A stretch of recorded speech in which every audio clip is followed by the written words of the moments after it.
Yo guys, Xygor here. I wanted to bring you guys a video when it comes to solo greater rifting as a Whirlwind Barbarian.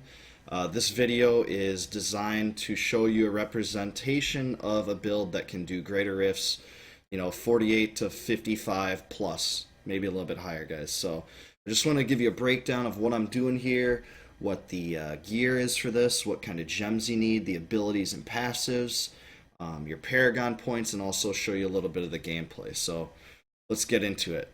When it comes to the gear for this spec, you're going to want to run the 6-piece waist set and a 4-piece Immortal King set.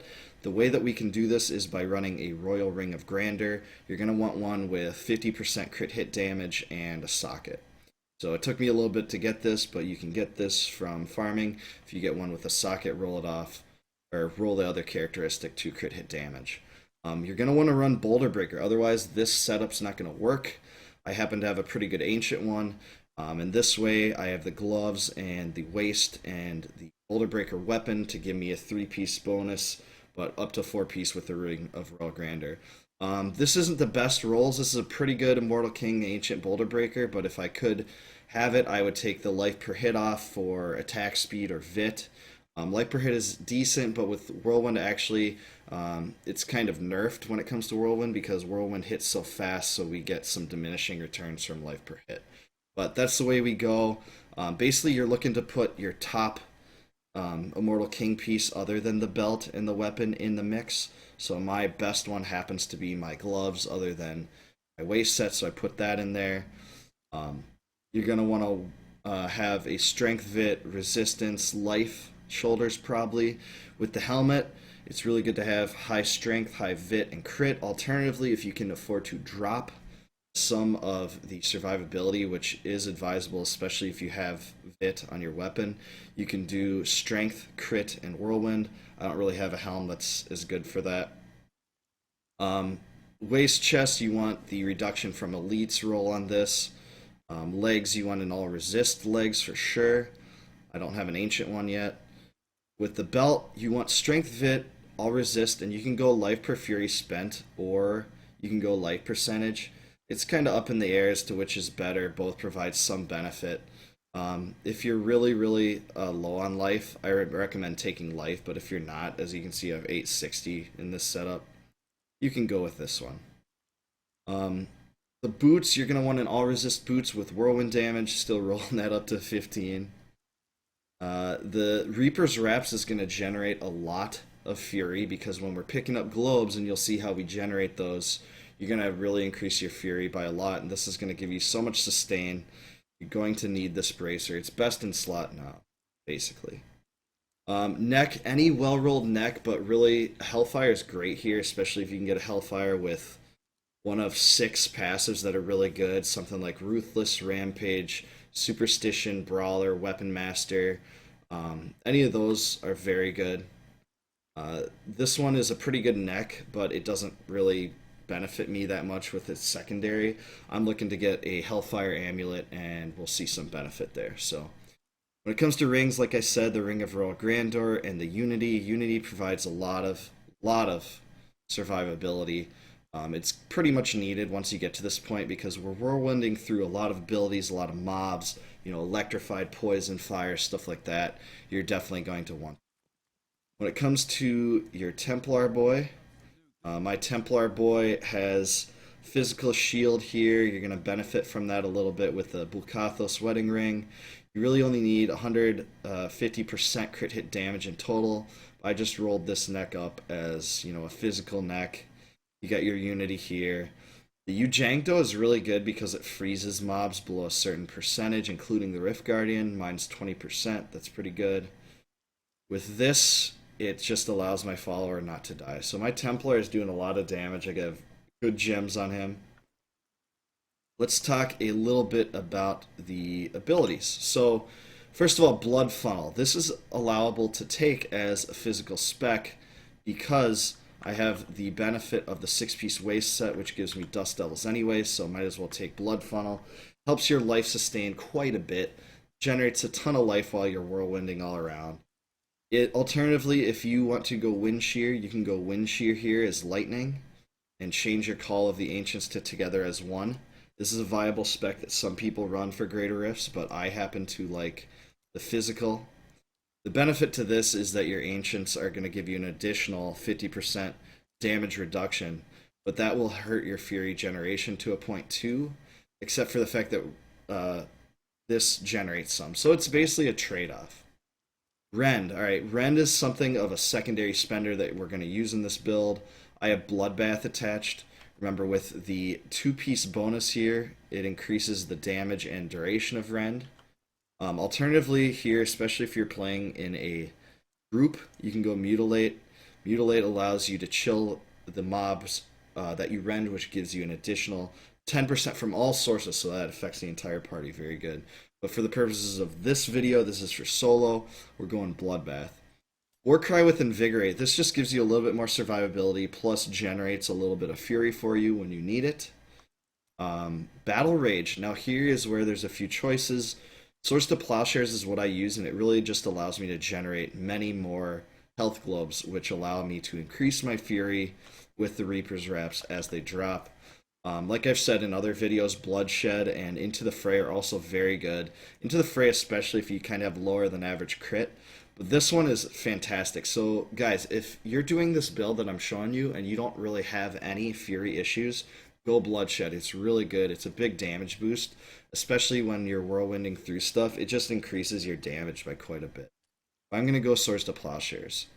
Call of the Ancients. Now we have Call of the Ancients up 24/7 until they die. That's important because of the Immortal King 2-piece. And while they're alive, this Ancient Fury allows you to generate a ton of Fury. Basically, every attack the Ancients do gives you 4, which is fantastic. This is a great ability. There's not really an option here unless you end up going Together as One with Lightning, as I said before. Wrath of the Berserker with Insanity. This is a huge damage boost, guys. This is a really big damage boost. And basically, with this spec, we have Wrath of the Berserker and Call of the Ancients up at any time we want, generally, because of the 4-piece Immortal Kings. Whenever we're doing spenders, including Whirlwind and Rend in this build, it's going to help our cooldown for the Wrath of the Berserker to come back up, which is fantastic. So we want Insanity there. If you need more survivability, you can go Striding Giant, which gives us an additional 50%, just like Unity or Together as One rune of Call the Ancients, but you're sacrificing a lot of damage by taking that. I recommend Insanity. It's too hard to drop. When it comes to passives, we got Ruthless, big damage boost, especially when big damage boost when mobs are lower than 30% health. Nerves of Steel, this is basically your saving grace. This is, your backup plan if you run into something tough and die. You're not going to fully die. You're going to be immune to control impairing effects, and basically it's a second death ability that was brought into 2.2. Very, very good ability, especially when you're doing solo greater. Rampage, it's just a big damage boost, and these stacks boost super quick. Very quick 25% damage increase all the time. With Whirlwinds and Ancients hitting, it's basically never below 25%. Superstition, just an additional means of survivability. If you're still having problems with Wrath generation, or you're not taking that much damage anyways, you can go Weapons Master here or Brawler, depending on what you need. So that's basically the passives. This is the setup, guys. When it comes to gems, we want Taeguk.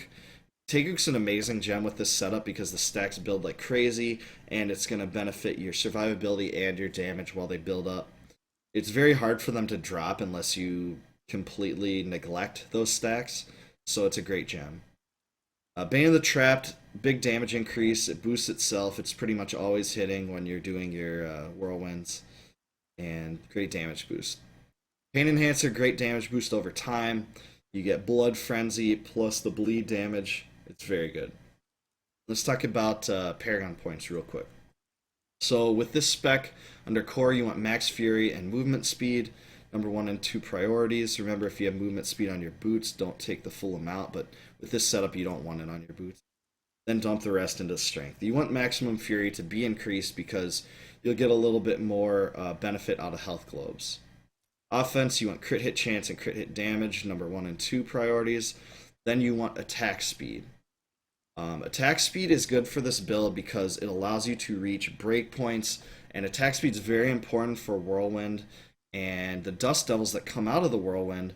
And there's two independent breakpoints for both of those. And once you're hitting certain breakpoints when it comes to that, you will do more damage and actualize more of a damage potential for the Barbarian Whirlwind spec.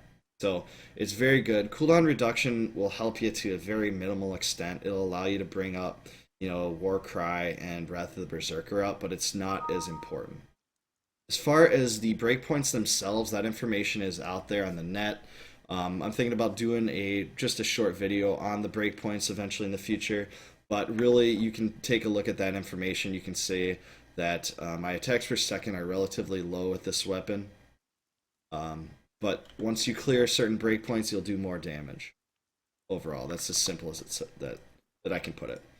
Defensive, you want armor and resist all as number 1 and 2 priorities because you can get life through pieces easier. Then you want to go life and then life regen generally. Utility, area damage is really good with this spec. You'll do quite a bit more damage. And then resource cost reduction helps a bit too. Fury management can be an issue if you don't set your abilities up right, guys. So that's number 2. Then life on hit, number 3. So basically that's how to do it. I'm going to show you guys just a sample of a 51. Let's just show you how it's like really quick here. Go in the Rift, you pop out your Ancients and do this ability. Going in here, you can rend pretty much every mobs that you want. And you want to make sure not to kind of over-rend like I have the potential to do sometimes. Because rend is going to last 12 seconds anyways, so... Basically, you go through the mobs, like this one's pretty tough right here. You can see that it's reflect damage, it doesn't bode that well for us, so I'm just gonna try to roll past. This one's a reflect as well. So you have to be looking for the abilities, guys. And basically, you're going around rending everything, and then you can come back and swing around. As you'll notice, sometimes I spam Blood Rage because it gives me life per fury spent, and that helps quite a bit. So, resummon the Ancients when one of them dies. That's very important. That helps your damage potential. And sometimes, guys, you're not going to want to pause and take too much time on the elites when you get to this point. Because it can be wasted damage at that point. You get most of your juice of the Rift out of white mobs, so... But this is a pretty decent Rift, actually. Except for some of these affixes are brutal. Make sure to watch your Taeguk stacks, that shouldn't be an issue most of the time. And just to finish up an elite to show you guys what it's like here. Resummon those when one dies. Juicers. Keep going. See, my Fury is doing pretty good. If I took Bloodshed, it wouldn't be as good. But you should get a lot out of Swords to Plowshares if you take that.